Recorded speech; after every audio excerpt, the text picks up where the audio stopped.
What's up, folks, and welcome back to Dyce Reacts, where we are staying in Australia tonight. Oh yeah, we are going to be checking out Australian laws, 14 surprising things that are forbidden in Australia. Very much side checks one out. We ain't going to waste no more time. Just going to get right into it, folks. We're going to get right into it. Oh yeah.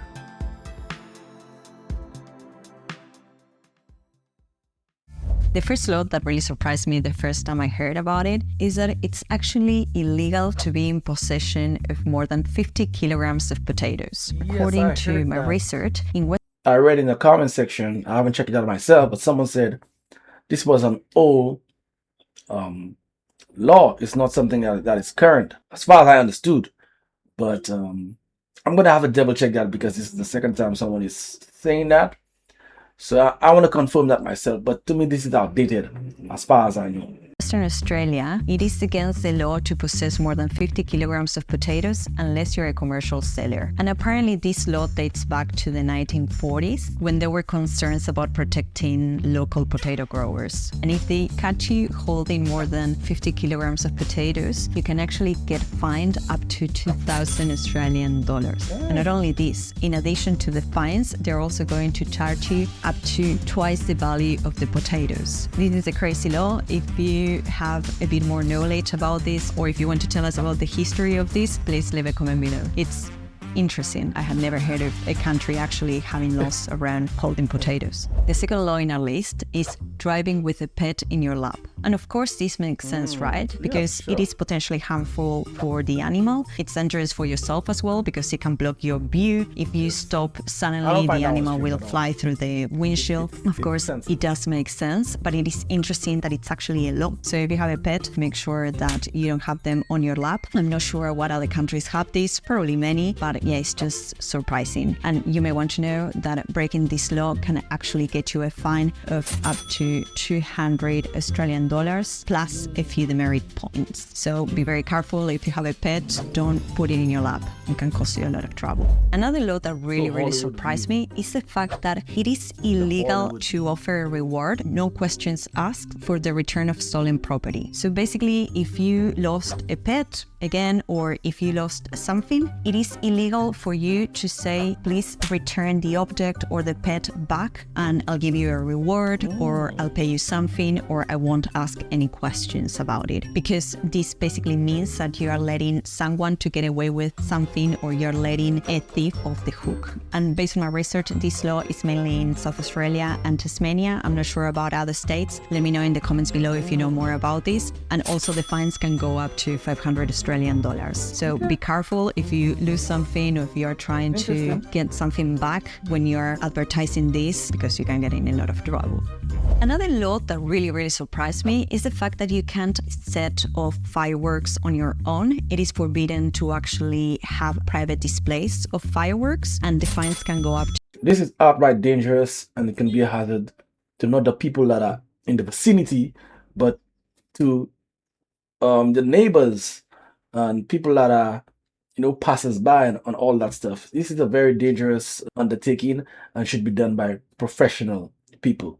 That's my opinion. To 50,000 Australian dollars. The only people who are exempt from this law are licensed pyrotechnicians. So for example, if in New Year's Eve you want to set off your own fireworks, that's forbidden. And this really surprised me because in my country, everyone gets fireworks and you can do it in your home. So yeah, it's very interesting. There is one exception. I think it is in the Northern Territory. Fireworks are only allowed to be sold and set off on Territory Day, which takes place on the 1st of July. So I think this is the only state and the only period where people are actually allowed to...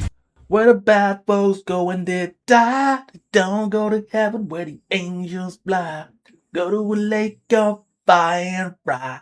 See them again to the 4th of July. Guys, I had to say it, man. I gotta say it, man. Shout out to Kurt Cobain, man. Rest in peace, man. Oh, man, goodness. I gotta go listen to this song after this. This is the only state and the only period where people are actually allowed to set off their own fireworks. Otherwise, don't do it. You're going to get in a lot of trouble. And if you're from another country, let me know what are the laws around fireworks there. Another law that surprised me, but it does make sense, is the fact that it's actually forbidden to sing obscene songs in public or even swear in public.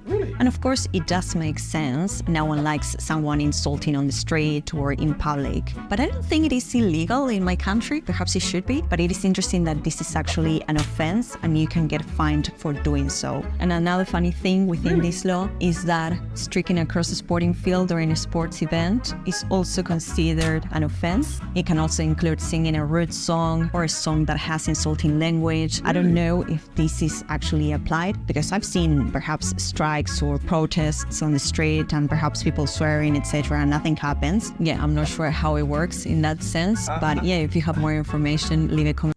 Even if there is a law in Australia for this, I doubt Australians are gonna abide by this law. Yeah, I mean, Australians love to, from what I've seen so far, they love, a few obscenities here and there. So I mean, I don't think it's gonna be applied. I mean, they're gonna have to do a lot of fines if it's that, because that's just very, very strange. I don't know. You Australians, hit me up in the comments. Is this true, or is this woman just overreaching? As y'all say, she's overreaching a lot of times. So I don't know. You hit me up in the comments, you good fellow mates. Below. I don't know if it's a law that surprises you. Yeah, let me know. Another law that might surprise you or not is the fact that in many Australian states, it's actually forbidden to eat or drink while you're driving. And when I say drink, it's like even drinking a bottle of water while driving. The underlying reason for this is that this law is trying to prevent distractions, basically people getting distracted when they're behind the wheel. And apparently the fines for doing this can go up to $300 Australian. So next time you're driving, make sure that you're not eating anything just to not get in trouble. Another law in this list, and this may really surprise you, is the fact that it is illegal to disrupt a wedding or a funeral. Apparently, this law is mainly in South Australia. So if you were thinking of disrupting a wedding or a funeral for whatever reason, something that it is crazy to think twice, because you may get fined up to 10,000 Australian dollars or even 2 years of... Make that make sense. $10,000 fine for this, and eating while driving only $382. Makes no damn sense. This is more of a public safety matter. So I guess, I don't know, is it just because it's a private event that the fine is so heavy? I mean, this is the figures are outrageously different, like vastly different. That's insane. Not even an imprisonment of 2 years. And nothing for the driving and eating? No imprisonment? That's crazy, man. of imprisonment. This is crazy, the fact that there is a law about that. Yeah, it's just a crazy law, but I guess it makes sense. I don't know, let me know in the comments below. Another surprising Australian law is that it is forbidden to publish fake news. This is specifically in the state of Queensland. So basically this law states that it is forbidden for a person to publish any advertisement on the television, radio, or on the internet, fake news that state that a child has been born when they haven't, or a person who is still living has died, or advertising a funeral for someone who is still living, or that a particular couple is getting married when they're not, and you can actually get up to 6 months of jail if you do this. I don't know who would do that. It's weird. It may happen, I guess, if it's in the law. Let me know if in the comments if you have anything to say about this.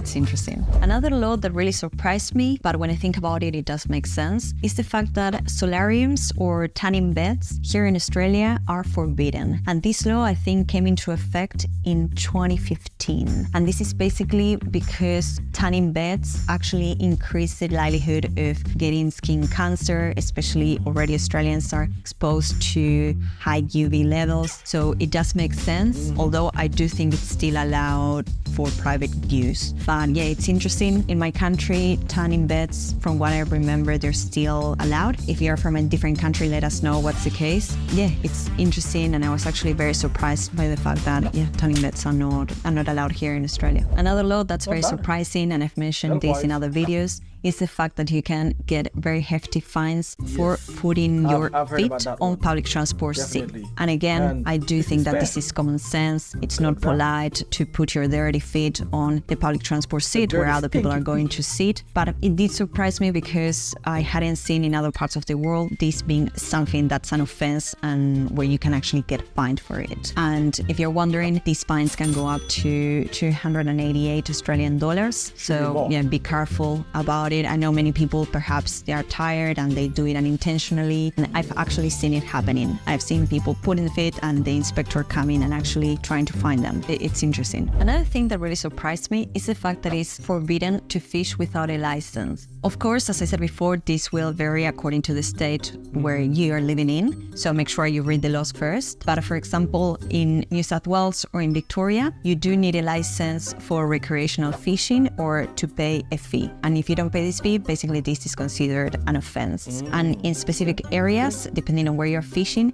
there are also limits in terms of the amount of fish that you can take, for example. It's very, very interesting. And apparently the purpose of these laws, of these rules, is for conservation and maintaining the overall health of Australia's aquatic ecosystems.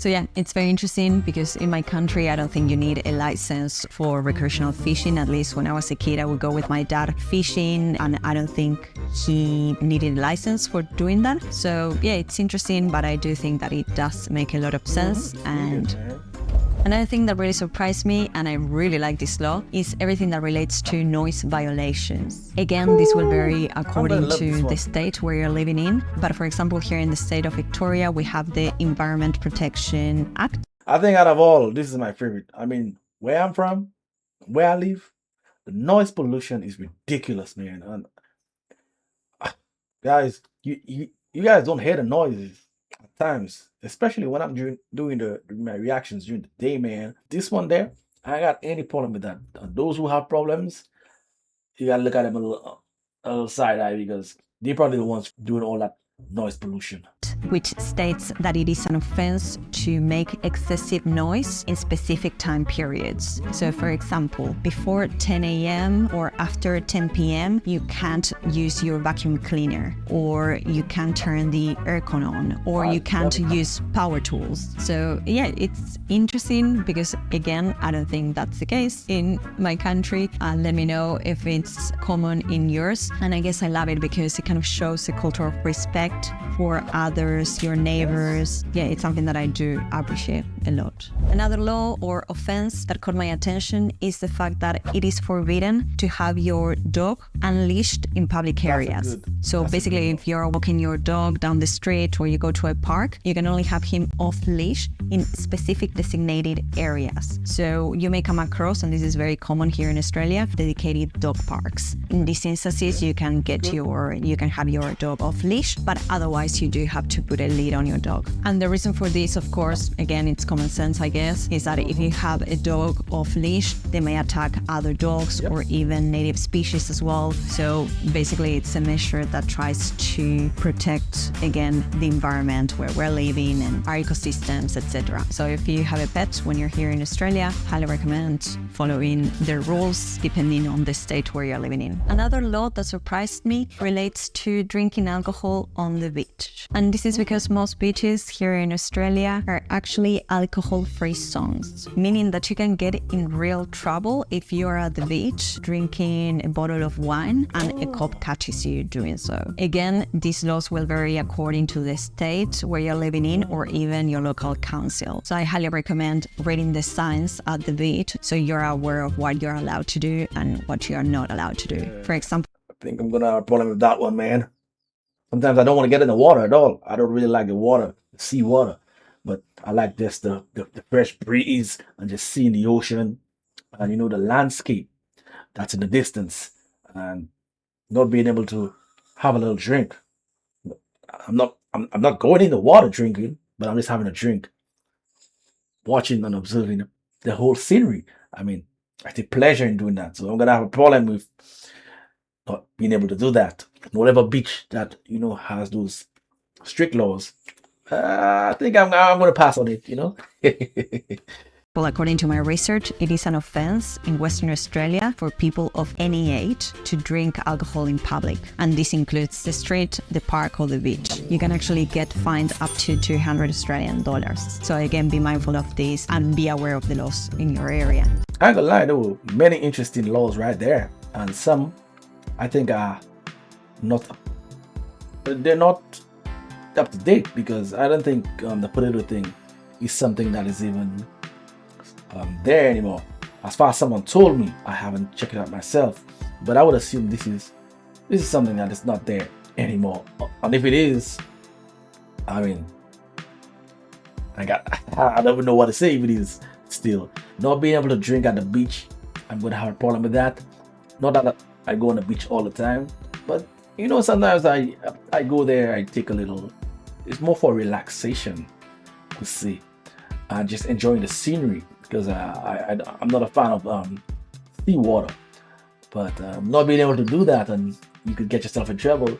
The beaches that do have those kind of restrictions, I'm gonna pass. I'm gonna go to another beach, because now you want to have a glass of wine, you know what I mean, and feel the breeze over you. Yes, the fake news is very interesting. So I'm wondering, people in Australia, how many people in Australia, or how often do they catch people, especially in the social media era? You know, people love to do pranks and all that stuff. Say you do it on All Fool's Day, will the authorities give you a pass if you do it on that day? Or otherwise, what is All Fool's Day then? I guess they're gonna have to outlaw All Fool's Day in Australia, because these are the time when people normally do pranks and lie about stuff. So I don't know how big All Fool's Day is in Australia, if this is something that is people have been repeatedly being fined and get in trouble for. What surprised me with the comparison with the eating while drinking and getting married, disrupting a marriage or a funeral, disrupting a wedding, or a funeral. I mean, the cost and the imprisonment is just ridiculous. You would think that something that you endangering people on the road, on the public road, by drinking and eating, you only get fined $382. Like, it should be the other way around, as far as I'm concerned. $10,000 for eating and drinking while driving, and imprisonment, 2 years imprisonment as well, because this is a danger to public safety. I'm not saying someone's wedding doesn't cost much or whatnot. I'm not saying to put a fine there, but I mean, I would expect it to be the other way around. So that's interesting when it comes to fines and those kind of things. If it's more stricter in private affairs more than public affairs, maybe that's the trend there, and I don't know. Keep me up in the comments. Yeah, this was very interesting, and I have to go and fact check some of those things myself. If you want to see that long-term outro that I do, hit me over on Dyce Reacts, where I do music reactions. This is where I'm going to be making my exit. Until next time, peace out.